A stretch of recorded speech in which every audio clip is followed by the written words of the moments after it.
You're charged with unlawful carrying of a weapon. You are facing up to a year in jail and or a $4,000 fine. We're going to do probable cause. You have the right to remain silent. Anything you say. Right here's the core legal issue: unlawful carrying of a weapon. But wait, the twist. He claims he pulled the gun not to threaten, but to protect his brothers. So the question is, hero or lawbreaker? This is where criminal liability meets moral judgment. Cannon will be used against you. Shh. You have the right to have an attorney present. If you cannot afford one, one will be appointed to you, sir. Yes, Judge. On February 5th, 2025, the officer responded to a suspicious person with a weapon on 5900 Gulf Freeway.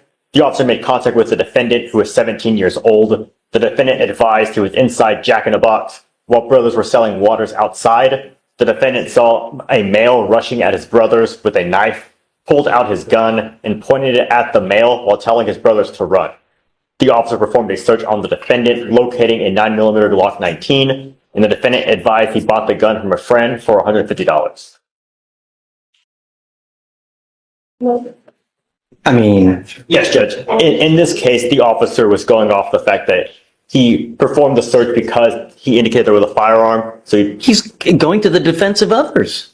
Yes, Judge. It's another person. And it's just the way that this is pled is because he's underage. He's below the age of 21. That's the way it's pled, Your Honor. You hear this? Hold on, I'm gonna go yell at somebody. Hold on. Watch closely. The judge isn't just questioning legality, she's questioning constitutionality. When she starts citing federal rulings mid-hearing, you know things just went from routine to historic. It's no longer about one teenager. It's about the Second Amendment itself. Hi, Judge. Is this young man charged with unlawful carrying of possession for being under 21? Correct. Hold on, I've got a kit. Here's the GPS But I'm memo. more concerned about the defense of others. Did you hear it? I mean, No, hold on. a second. Here's the GPS. Let me give you a lawyer, Mr. Yeah. Oh, I volunteer. Representation. Yeah. Give me a record, can you fill that out, please? I will do that. But here's a GPS memo saying that it's Hold on a second. unconstitutional. You know, representative gentleman? Oh, hell yes. Here's the Fifth Circuit saying that it's unconstitutional. Here is the United States District Court, Northern District, saying it's unconstitutional. Here's a motion to quash information. I'll just cross out the name. This is more than courtroom talk. This is a life intervention. Judges don't usually preach unless they see potential worth saving. She's not just deciding guilt. She's trying to rewrite this kid's future before it's too late. Great job. Yeah, I had to get in this fight yesterday, and I'm teed up. Here you go, Mr. Tito. Thank you. Judge. I was gonna, yeah, look, you gotta be very careful. You know, God forbid something happens where you really dig yourself a hole. I'm gonna find no probable cause, but really, you have to be very careful. You know, sometimes you make a decision in life and it can really have consequences, all right? You know what that means, right? Are you in school? It all starts with school, man. You got to get back into school. This is not a good way to go through life at 7. The more schooling you have, the more money you're going to make. Knowledge is power, my friend. Do it. Make something. Make me proud. Please. It's going to get dismissed. I have Mr. Jose Borrego here. He has a cell family member. Is this Mr. Borrego? Yes, correct. And we're asking the court to change or lift the protective order. This is an alleged incident that happened in August of last year. Since then, he and the complaining witness have been co-parenting. She is here right now. It has been very difficult to co-parent because of this protective order in place that they're trying to abide by. He's having to get hotel rooms so that he can have a place to stay.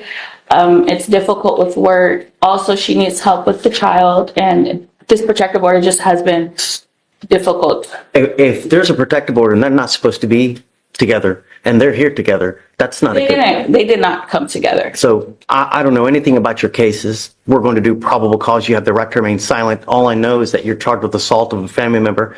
You're facing up to a year in jail and or a $4,000 fine. We will do probable cause. You have the right to remain silent. Anything you say can and will be used against you. You have the right to have an attorney present. If you cannot afford one will be appointed to you, sir. Yes, Judge. The complainant and the defendant are dating, and on August 23rd, 2024, the officer was dispatched to a family assault, and the complainant stated a verbal altercation began while she was in the car. The complainant exited the vehicle with her child, ran towards the home, and the defendant ran after her. The defendant took the baby and put the baby in the car. The defendant then grabbed the complainant's phone and smashed it to the ground. The complainant stated they got back in the car, and the defendant stated he was trying to drive into a box truck to kill them. The complainant grabbed the wheel to stop the defendant, and he bit her left forearm. The defendant began punching her in the face with a closed fist approximately 2 to 3 times. The defendant then stopped at the gas station, dropped the complainant and the child off, and left. The officer observed the complainant had visible injuries to her left forearm consistent with a bite mark, scratches to her face, and bruising on the left portion of her upper right arm. Guys, I guess, do you want to go do the rip? Your Honor, we could reach out to our DVD prosecutor and see See if he's here. Yes, Judge, it's also. That was- Yes, Judge. So we would need to reach out to the DVD prosecutor to allow him to perform the writ. Okay, let's do this. The first thing, I want to know what she says, you know? Okay, I want to honor her wishes. of course, I want Judge. to know what her feelings are. I spoke with her, Judge, and she is in the position she does not want to go forward with the charges. She wants Mr. Borrego to be in her child's life.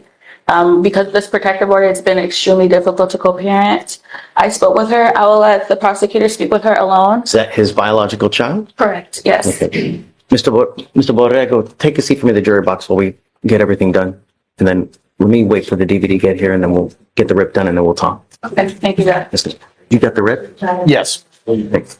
So, I understand that there's some issues in terms of child custody and all that. So what I'm willing to do is agree to no threatening or harassing, but keep the residency restriction because they don't live together. And I don't see a reason to allow him to be back at that residence. He's currently going to hotels and motels so that he can abide by this protective order. It's been a financial strain on him. He's working, hours have been a little short, so it's just becoming increasingly difficult for him to continue to stay out of the residence, away from his child. So I'm asking that the resident. My concern is the protection of the Understand. complaining witness, Judge, and and I will say I understand that, but given his prior assaultive history, the fact that there's an OR that allegedly involves another assault after this date, I can't agree to a I residency don't, what are restriction. you talking about? He has 2 TDC trips for ag assaults. Okay.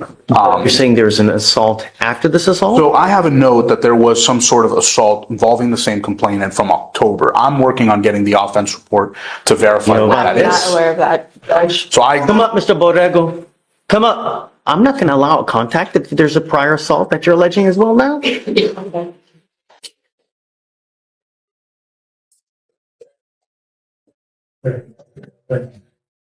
Yes, sir. 95% of the people who are in jail now are there because they have no self-control. They get upset, they wig out, and they do whatever the hell they want to do without thinking, if I do this, what's going to happen? If I say this, what's going to happen? The idea that we have these orders in place are so that nothing else happens. The last thing we want is more mayhem and bloodshed on our streets. I mean, every single day we have someone dying on our streets because of no self-control. They're alleging that there's a prior assault. Now the stakes skyrocket. He's begging for relief from a protective order, but to the judge, this isn't about romance or custody. It's about public safety versus forgiveness. Should past violence block future chances? Or can love override legal risk? What would you choose? With the same complaining witness. I get it. I know that you say no. I get everybody. What do you think? If I had one strand of hair for every person that said that, I'd have a beautiful head of hair. But I'm here to protect every person in this county at all costs. And they're saying you have this assault now. They're alleging 8. So I don't want any contact. I will let you talk to your lawyer. You guys can hash this out. So hold on. I don't want you to talk here. You guys go out there, take your time. There's no rush. We have a lot of time to work things out. But if I have you charged with assault and they're saying that there's a prior one, it's just not going to happen. I get it. You guys talk, but I don't want you to have contact with this person. Don't. If I find that there's a protective order in place, you have to understand that an assault, you pick up a VPO, a violation of protective order, it's one of the worst cases. We can have a hearing to hold you at no bond when you violate condition on these types of cases. You guys go talk, see what you can do about explaining, but all right, please. Judge, as of right now, the state wants to we're doing no contact. We're going to leave the protective order as is. Okay. I mean, it's Okay. Thank you, Judge. all right. Okay. This isn't absolute.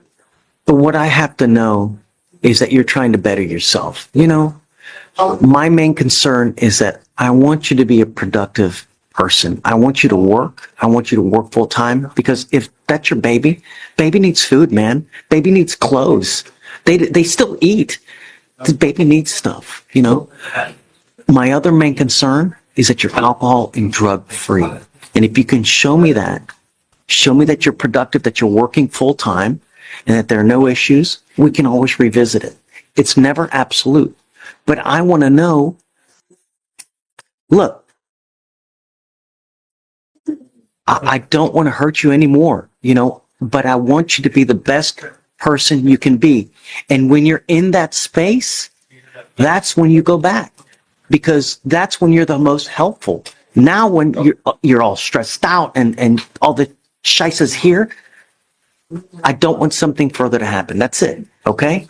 So look, it's not absolute. Show me that you're a good person. Show me that you're working, you're alcohol, drug free. Come back and we'll talk. All right. Okay. Thank you.